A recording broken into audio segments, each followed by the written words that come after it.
ES Audio. From the Evening Standard in London, I'm Mark Blunden, and this is The Leader.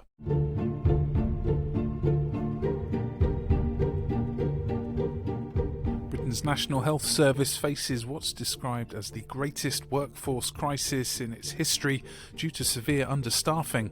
A report by the Cross-Party Health and Social Care Committee warns poor staffing levels are creating a serious risk to patient safety, and it comes as research by the Nuffield Trust shows the NHS in England is short of 12,000 hospital doctors and more than 50,000 nurses and midwives. And also projections suggest an extra 475,000 jobs will be needed in health and an extra 490,000 jobs in social care by the early part of the next decade. So what's causing the crisis? COVID, workplace sexism and bullying are all being mentioned as contributing factors.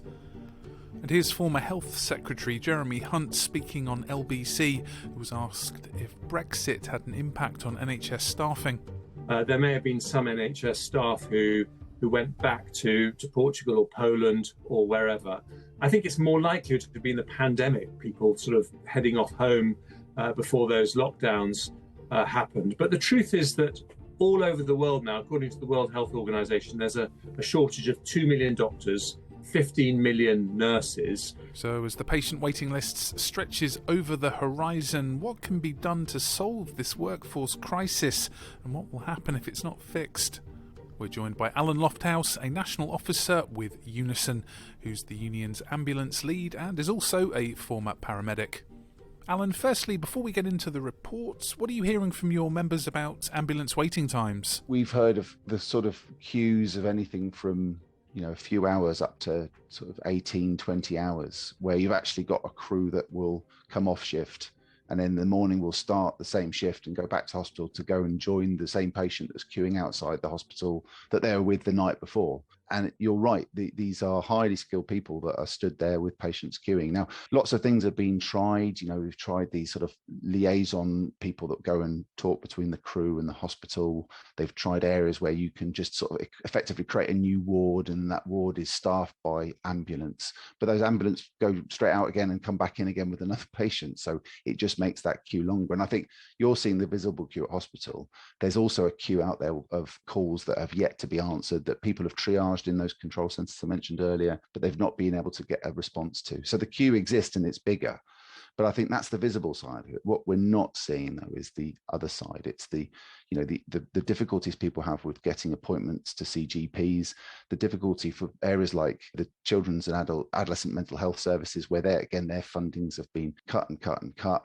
Social care, where it's considered to be running cheaper and cheaper to try and tender out these contracts, and the issues with social care then mean that people aren't well looked after, will rely on their community support, and if that community support isn't there, then they're going to call 999 or 111 for emergency support. So those are the kind of, I guess, the system problems, and the impact on people is just that it's been reported to us how dispiriting it is, because people stood in that queue know that the people in their community are calling ambulances, but that they can't go and treat them because they're stood in a queue waiting.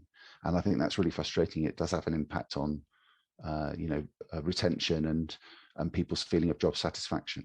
And with this in mind, what's your reaction to the committee's report? So I think we've broadly welcomed the report. And in fact, a lot of the things that the report says, we've been saying for a number of years now. And really, I think the report, as you put it, very soberly underlines the risk that we're currently facing in terms of the chronic shortages in workforce, and particularly the newspapers and public want to talk about doctors and nurses. And I think the report does a really good job of actually highlighting that those are really important parts of running the health service, but that there are other roles and other jobs that are probably unnoticed that are also suffering from chronic shortages, which just lead to that overall feeling if there's just not enough staff within the NHS to deliver services safely, but also give staff the kind of rewarding careers that they should expect as part of working for the NHS. Where are some of the working areas causing staff most stress? So I'll give you a really good example of that in ambulance that I work specifically on.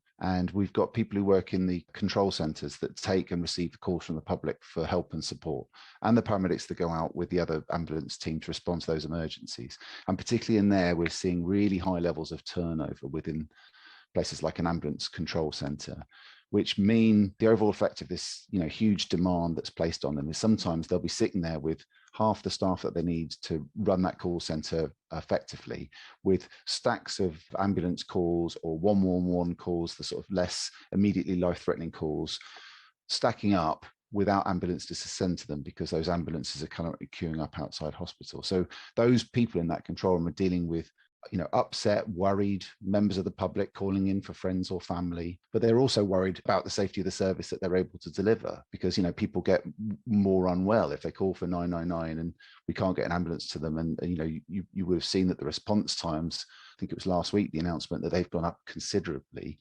You just know that that person is calling in with a stroke or chest pains. If they really are having a stroke or a heart attack, they're going to continue getting worse. So I think it's adding that to the morale is low.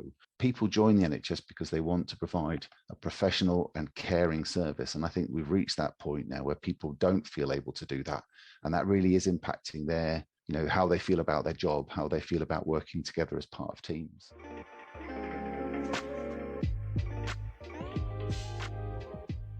Let's go to the ads. Please do stay there to hear more from Alan Lofthouse. Why not hit rate and follow in the meantime?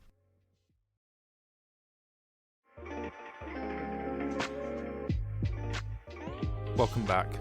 Alan, what's your view on the causes of these staff shortages?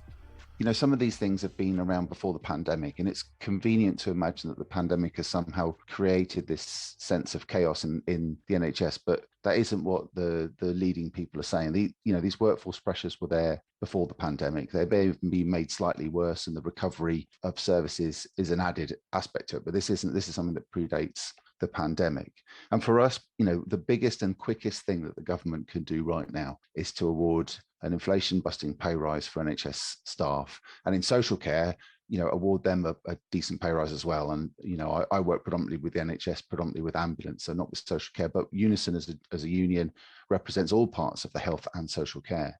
And that's within the gift of the government. And they've year on year on year have consistently ignored calls from unions and professional bodies to award a pay rise that's going to mean that NHS employers can compete with private sector in terms of the hospitality and catering industries that are taking people because wages are similar. And that's going to help then retain staff that are currently there and maybe thinking about leaving, but also make it an encouraging and rewarding and attractive offer to people to come in. So that helps with the recruitment aspect of it as well. Do you have any hopes for either of the leadership candidates for number 10 pulling out some big policies to help? This, drive to lower taxes seems to be dominating the current debate. And I know, at least one of them, Rishi, I think, has said that he will look at taxes once the books have been balanced. Investing in public services is about investing in communities and making them better, and it increases, our quality of life across the board. And the NHS and social care is one of those bits that we need to be investing in. We can't take this, we need to just cut taxes and we'll cut public spending in those areas. We need to make sure that we've got the sort of health and social care services that are going to support us as we get old, as our families get old, as we need them in those times of emergencies. And as we've seen from the news recently, and you see ambulances queuing outside hospitals, that's not a good thing for us to be seeing. It's a bit, I describe it like the canary in the coal mine. Seeing those ambulances outside there is indicative of a problem elsewhere within the system. The flow isn't working. So I'd call on both of them to really think about investing in the NHS, investing in social care, responding to this report today with some of the recommendations that it's making, because we agree with the majority of it, but they really need to do that rather than hiding behind this sort of, conservative dream of cutting taxes further and further. And finally, as all these pressures get worse, what's the likelihood of future strike action from your members? Well, we're currently talking to our members about what action they would support. And I think we always treat it as a last action. It's not something we go to first of all. So of course we want to keep our communications open with employers about things that they could be doing. We want to keep talking about pay and for the government to listen. And it's one of those things that we'll do everything we can to prevent that from happening. But staff themselves have reached that point where they're angry and demoralised, and they've not been listened to for many years. You know, this is not the first year we've put evidence into an independent pay review body calling for an inflation-busting pay rise. We've even given figures on it before, and we haven't been listened to. Staff aren't listened to, and they're feeling increasingly frustrated. And one of the things that we've got to do is we've got to shift this staffing levels problem. And one of the contributory factors to staffing levels problem is the lack of them, because people are either leaving to get better jobs, better paid jobs that require, maybe less skills even than you do in the NHS.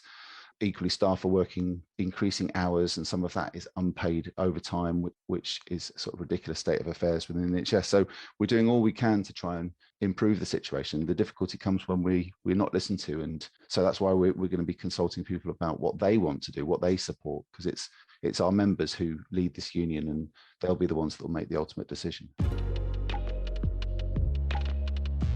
There's more on this story in the Evening Standard newspaper and online at standard.co.uk. That's The Leader. We're back on Tuesday at 4 p.m.